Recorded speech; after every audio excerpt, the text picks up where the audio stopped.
Good morning, YouTube. You're looking at what's supposed to be a good day, according to the weather.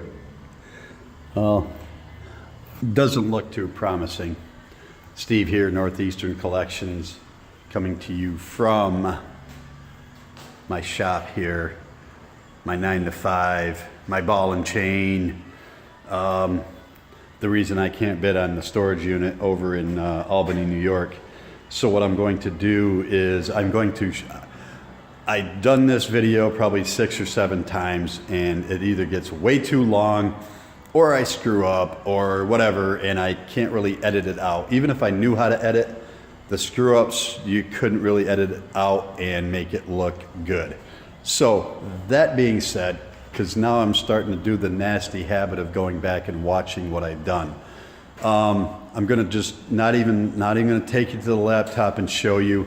I'm just gonna show you if you are in the Northeast somewhere, lockerfox.com, and you're gonna find, if you put in it's in Albany, New York.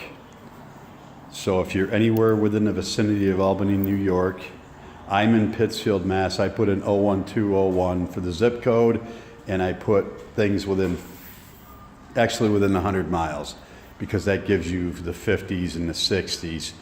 And it's in Albany, New York. It's called Value Space, I believe. It's anyway, there's 25 views on it. There's 1 bid on it right now. When I started these videos this morning, there was no bids.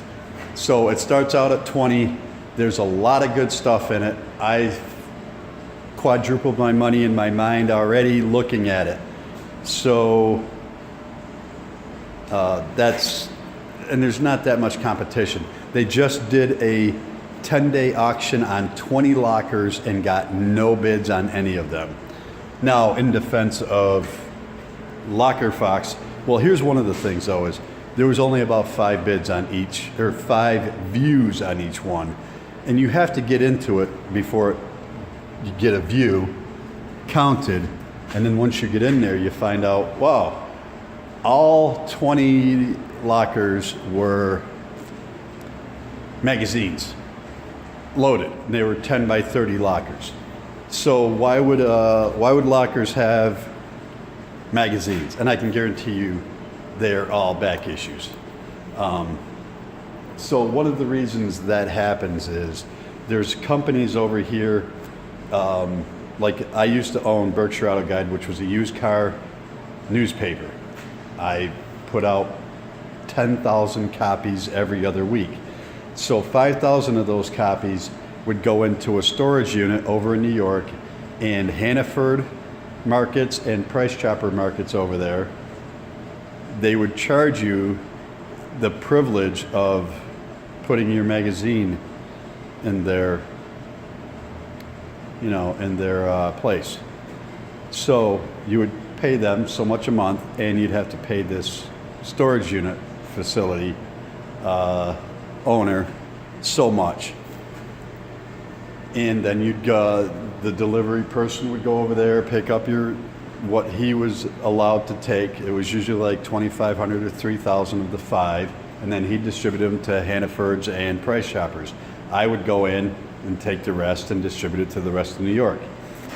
So that was when it was at the height of its popularity also. So the only thing I can think of is things weren't doing so well for a while, and the guy just said to hell with it, they're all back issues anyway, and just left them there and screwed the facility. And so they tried to get rid of all the magazines. I don't know many people are going to buy magazines. I even think they had an open bid. I don't even think they had, like this one here's got a minimum of a $20 bid with a $200 cleaning deposit. I think this other one was like, bid anything and, get it the hell out of here, because we have to get rid of these, and it's all recyclables. So you can't just throw them in a dumpster. All right, so that's why you would find magazines in a storage facility, lockerfox.com. If I can figure it out, I'll put a link down in the bottom. If not, it is lockerfox.com. Up here in the Northeast, very little competition. Every time I go to a Locker Fox auction online, very few people look at it. So it's really open game for some people.